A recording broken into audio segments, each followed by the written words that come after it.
नारायण भगवान की, उद्धव राम महाराज की। श्री कच्छी कड़वा पाटीदार ज्ञाति ट्रस्ट फंड मुंबई, कच्छ कड़वा पाटीदार समाज बोरीवली,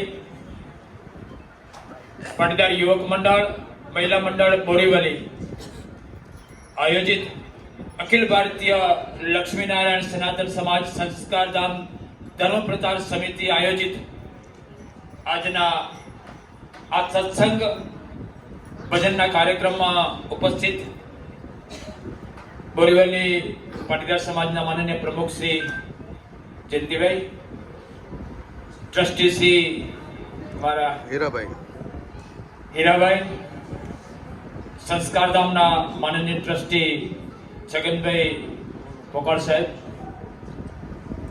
બોરીવલી સમાજના તમામ હોદ્દેદારશ્રીઓ, મહિલા મંડળના હોદ્દેદારશ્રીઓ, યુવક મંડળના હોદ્દેદારશ્રીઓ, મારી સાથે પધારેલ અમારી ધર્મ પ્રચાર સમિતિની તમામ ટીમ અને મારા સાથી મિત્ર રાજુભાઈ રામાણી અને સંસ્કાર ધામના માનનીય સખજાનજી એવા મારા સાથી મિત્ર લવજીભાઈ ગોપાલ.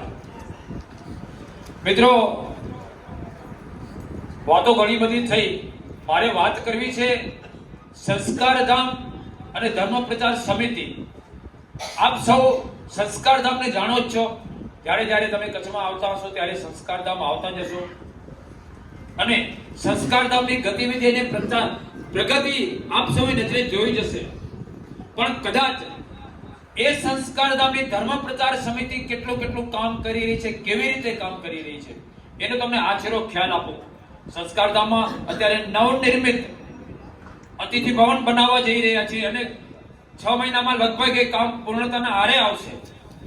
ત્યારે માનનીય ટ્રસ્ટી સાહેબ બેઠા હોય, કારણ કે ટ્રસ્ટીઓની જવાબદારી એ સંસ્થા સાચવવાની, ત્યારે એ કામ થોડા દિવસોમાં પૂરું થઈ જશે. સ્કૂલ પણ ચાલુ છે, 650 વિદ્યાર્થી ભણવાના છે. ત્યાં ઉપર બીજું ભવન ઉપર બની રહ્યું છે, એની અંદર વિદ્યાર્થીઓ ભણશે.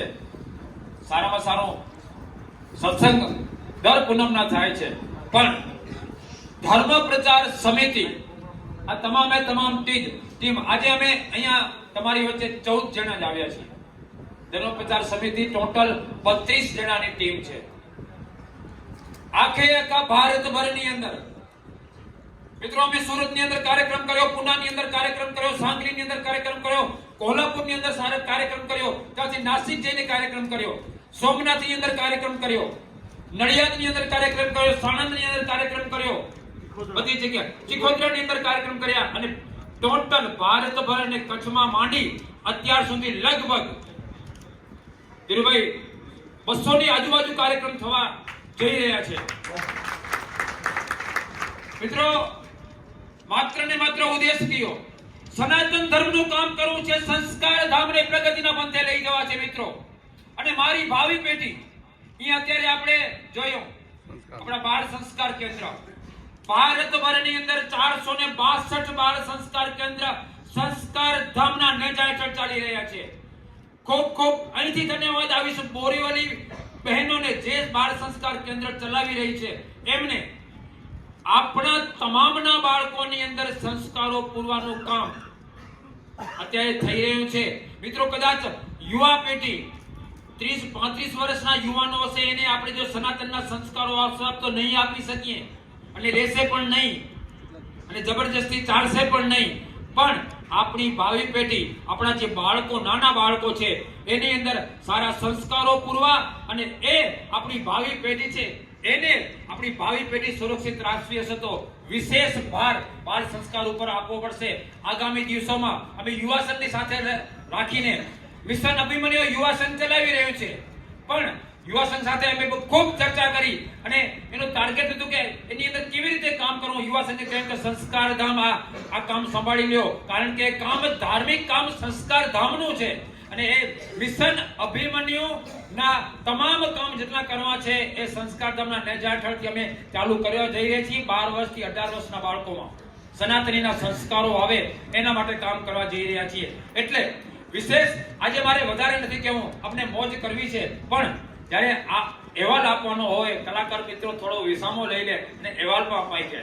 એટલે મારે ખાસ આ તમામ કલાકાર મિત્રો ધર્મ પ્રચાર સમિતિની અંદર અમે 2012 થી જોડાઈ ગયા, જેઠા બાપા જ્યારથી પ્રમુખ હતા ત્યારથી આ તમામ મિત્રો અહીંથી બાબુભાઈ કહેતા હોય કે આ કલાકારો કોઈ પૈસા લેતા નથી. મિત્રો 200મો કાર્યક્રમ છે, કચ્છની અંદર કાર્યક્રમ થતો હોય, કોઈ પણ જગ્યાએ કાર્યક્રમ કરતો હોય, આજની તારીખ સુધીમાં અમે અમારી પોતાની ગાડીઓ લઈને બહાર જવાનું હોય એટલે સંસ્થાએ ગાડી લઈને આપી છે. એક અનામી દાતાએ અમે ગાડી ફરાવી છે, 24 લાખની ગાડી છે, સંસ્થાએ લઈ આપી છે. પણ કચ્છની અંદર કાર્યક્રમ કરતા હોય તો પોતાની ગાડીથી સંસ્કારધામ જવાનું, ત્યાંથી ગાડી લઈ અને ગામડે ગામડે આજની તારીખ સુધી એક પણ વાઉચર અમે નથી બનાવ્યું. અને તમામે તમામ કલાકારો બધા પોતાના બિઝનેસ ચલાવે છે. મારી પોતાની 25 એકર જમીન છે, કેસરકરીનો બગીચો છે, કેળાનો બગીચો છે, ખેતીવાડી કામ ચાલુ જ છે. પણ માત્ર ને માત્ર એક જ ટાર્ગેટ જગનભાઈ, સનાતન ધર્મનું કામ કરવું છે. મારી સમાજને, સનાતની સમાજને, મારા યુવાનોને સનાતનના સંસ્કારો આપવા છે. મારી ભાવિ પેઢી ક્યાંય પણ અવળે રસ્તે ન ચડી જાય એના માટે કરીને આ કામ કરવા જઈ રહ્યા છીએ. મિત્રો, ક્યાંય પણ વાદ અને વિવાદ નહીં. આ ધર્મ પ્રચાર સમિતિ સંસ્કારધામથી કામ થતું હોય એની અંદર ક્યાંય વાદ વિવાદ ન હોય. માત્ર ને માત્ર એક જ ટાર્ગેટ, સનાતનનું કામ કરવું છે, સંસ્કારધામને પ્રગતિના પંથે લઈ જવું છે. આપણે આપણી પોતાની લીટી લાંબી કરવી છે. ઓટોમેટિક બીજાની લીટી ટૂંકી થઈ જશે. ક્યાંય વાદ વિવાદમાં જવાની જરૂર નથી. સનાતન ધર્મનું કામ કરો, પોતાની લીટી લાંબી કરો, ક્યાંય વાદ વિવાદ નહીં, ઓટોમેટિક લીટી કપાઈ જશે. એટલે વિશેષ કરીને મારે આજે અહીંયા બોરીવલીની અંદર અમે જ્યારથી આવ્યા છીએ ત્યારે કદાચ કોઈને એમ થાય કે જ્યાં જતા ક્યાંક તેમના વખાણ કરીએ, પણ નહીં મિત્રો. જ્યારથી અમે બોરીવલીમાં આવ્યા છીએ ત્યારથી બોરીવલી સમાજના તમામ હોદ્દેદારશ્રીઓ અમારી સાથે રહી અને જે ભાવ આપ્યો છે અમને બહુ જ આનંદ આવ્યો. અને જ્યારથી કાર્યક્રમની શરૂઆત થઈ છે ત્યારથી આપ સૌનો હું ભાવ જોઉં છું મિત્રો. કારણ કે 200 કાર્યક્રમો કર્યા છે એટલે અમને અંદાજ ઉપરથી ખબર પડી જાય કે કોણ કેટલામાં છે ને કેટલા પગ ભરાય છે. એટલે અમને એને ટાઈમ અંદાજ આવ્યો. ખૂબ ખૂબ ધન્યવાદ આપું છું બોરીવલી તમામે તમામ મહિલા મંડળ, યુવક મંડળને કે તમે જે ભાવથી આજનો આ કાર્યક્રમ માણી રહ્યા છો. મિત્રો, આ સ્ટેજ ઉપર હીરાભાઈ તમામે તમામ પાટીદારના દીકરા, કોઈ દિવસ આવું સ્ટેજ તમે જોયું નહીં હોય, કોઈ દિવસ નહીં જોયું હોય કે તબલા વગાડતો હોય, પેટી વગાડતો હોય, બેંજો વગાડતો હોય, પ્રવચન કરતો હોય કે ચાહે કોઈ પણ કામ કરતો હોય, પાટીદારનો દીકરો હોય.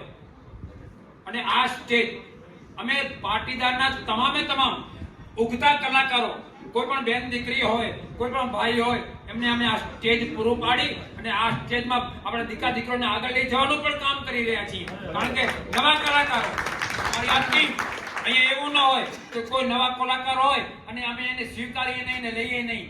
જેવું ટાઈમ, જે પ્રમાણે ટાઈમ હોય. અને હા, આ સ્ટેજ નાનું સ્ટેજ નથી મિત્રો. કોઈ એમ કહેતા હોય આ સ્ટેજ મળવું બહુ અઘરી આઈટમ છે. જેના ભાગ્યમાં ને કિસ્મતમાં લખેલું હોય, ભગવાન લક્ષ્મીનારાયણ અને માં અંબિયાની અસીમ કૃપા જો એ કલાકારો ઉપર વરસે તો જ આ સ્ટેજ મળે, તો આ સ્ટેજ ન મળે. અમે તો એક નાના એક કાર્યકર્તા છીએ. અમારી ભાવના, અમને આ ભાવના ભગવાન લક્ષ્મીનારાયણ ને માં અંબિયાની અસીમ કૃપા. અને હું એમ કહીશ કે આપણા માનનીય પૂર્વ પ્રમુખ, આપણા સૌના દાદા એવા જેઠાલાલજી ચોપડાના અમારા ઉપર આશીર્વાદ ઉતર્યા. અને જેઠા બાપાની અમારા ઉપર જ્યારે અસીમ કૃપા થઈ, એમ કહીશ અમારા માટે તો ભગવાન છે. ખરેખર એ સમાજ માટે ભગવાન કહેવાય કે સંસ્કારધામને જે પ્રગતિના પંથે લઈ ગયા. અને અમારી આ ટીમને બોલાવીને જ્યારે એમને આશીર્વાદ દીધા, એ આશીર્વાદ સાક્ષાત લક્ષ્મીનારાયણ ભગવાને અમને આપ્યા. અમને પોતાને અહેસાસ આજની તારીખમાં અહેસાસ થયો. કારણ કે આ ટીમ કઈ રવિલાલભાઈની ટીમ થોડી છે. શું કરી શકે રવિલાલભાઈ? કાંઈ ન થાય રવિલાલભાઈથી. હા, બધા દોડધામ લવજીભાઈ ને રાજુભાઈ ને અમે સાથે મળીને કરતા અહીં, પણ નહીં. ભગવાન લક્ષ્મીનારાયણ અને મા ઉમિયાની અસીમ કૃપા અને જેઠા બાપા જેવાના આશીર્વાદ અમને જ્યારે મળે, હું તમને મિત્રો જણાવી દઉં, કચ્છથી કરીને કોલ્હાપુર સાંગલીનો કાર્યક્રમ, કચ્છથી કરીને અત્યારે અમે મુંબઈની અંદર આવ્યા છીએ. કોઈ આજે ગાડી લઈ રહ્યા છીએ અમારા બંને મિત્રો સારથી મિત્રો છે અમારા. એને ડ્રાઈવર કોઈ દિવસ ન કહેવાય. અર્જુનનો સારથી કૃષ્ણ ભગવાન હતા. ગાડી ઉમાંથી ચાહે 900 કે 1200 1500 કિલોમીટર હાંકલો ના હોય, ડ્રાઈવર નહીં, અમારા બંને સારથી રાજુભાઈ રમાણી ને લવજીભાઈ. મિત્રો લવજીભાઈ ની 62મી 61 વર્ષ થયા, અમે બંને સાથે 61 વર્ષ થયા. પણ એની અંદર અત્યારે એ ગાડી ચલાવવાની ટેલેન્ટ છે. અત્યારે 500 કિલોમીટર એક ધારી ગાડી ચલાવી શકે, ભગવાન લક્ષ્મીનારાયણની અસીમ કૃપા હોય તો.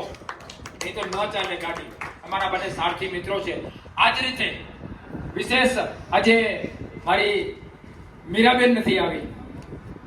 ખરેખર જે અમારા મિત્રો છે મુંબઈ, બીજી વિશેષ એક કલાકારો આવી ગયા. ટૂંકમાં કહી દઉં કે અમે કચ્છની અંદર ગામો ગામ ભારતભરની અંદર ભગવાન લક્ષ્મીનારાયણની આજે આ અહીંયા કને આપણે જે મૂર્તિ જોઈ રહ્યા છીએ, એવી જ આથી એ થોડીક મોટી મૂર્તિ કચ્છની અંદર અમે બધે જગ્યાએ ફરતા જોઈએ. આ મૂર્તિ અમે કચ્છમાંથી લઈ આવ્યા છીએ. કચ્છની અંદર મૂર્તિ છે એ એના માનનીય આપણા ગંગારામ બાપા પ્રમુખે બનાવીને આપી કે આ મૂર્તિ લઈને ગામો ગામ ફરો અને એનો પ્રચાર પ્રસાર કરો. એ જ સપનું અમારા મુંબઈમાં વસતા માનનીય ઉમેશભાઈ નાથાણીને આવ્યો કે મુંબઈમાં પણ આવું કામ કરીએ, અને એમને આ મૂર્તિ સંસ્કાર ધામમાં અમને ઓર્ડર કરો, મેં બનાવી, પોતે આવ્યા. પૂનમના દિવસે એની પૂરેપૂરી ભાવ પ્રતિષ્ઠા કરી અને મેં એ મૂર્તિ લઈ આવ્યા. આ મૂર્તિ મુંબઈની અંદર જ રહેવાની છે. થાણા ભગવાન લક્ષ્મીનારાયણનું મંદિર છે, ત્યાં જ રહેશે. અને જ્યાં જ્યાં મુંબઈ ધર્મ પ્રચાર સમિતિની રચના છે, થયેલી છે, અને એને વેગ આપીને પૂરેપૂરા મુંબઈની અંદર એના પગલા થશે.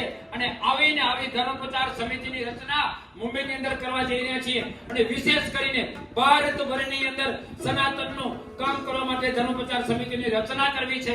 અને આપણે વિશેષ કામ કરશું. વિશેષ સમય ન લેતા તમામ કલાકારો મિત્રો આવી ગયા છે એટલે વિશેષ ટાઈમ નથી લીધો. આજના આ કાર્યક્રમની અંદર આપ સૌએ ખૂબ ખૂબ અમને જે સહયોગ આપ્યો છે, ભાવ જે તમે પ્રગટ કર્યો છે, એ બદલ પોરીવાલી પાટીદાર સમાજ, યુવક મંડળ, મહિલા મંડળને ભગવાન લક્ષ્મીનારાયણ અને મા ઉમિયાની અસીમ કૃપા તમારા ઉપર વરસતી રહે અને તમે હર હંમેશ પ્રગતિના પંથે આગળ વધતા રહો. તમારું શરીર નિરોગી રહે, તમારા બાળકોમાં સનાતની સંસ્કારો આવે એવી ભગવાન લક્ષ્મીનારાયણ અને મા ઉમિયા પાસે પ્રાર્થના કરી વિરમો છું. વસ્તુ જય લક્ષ્મીનારાયણ.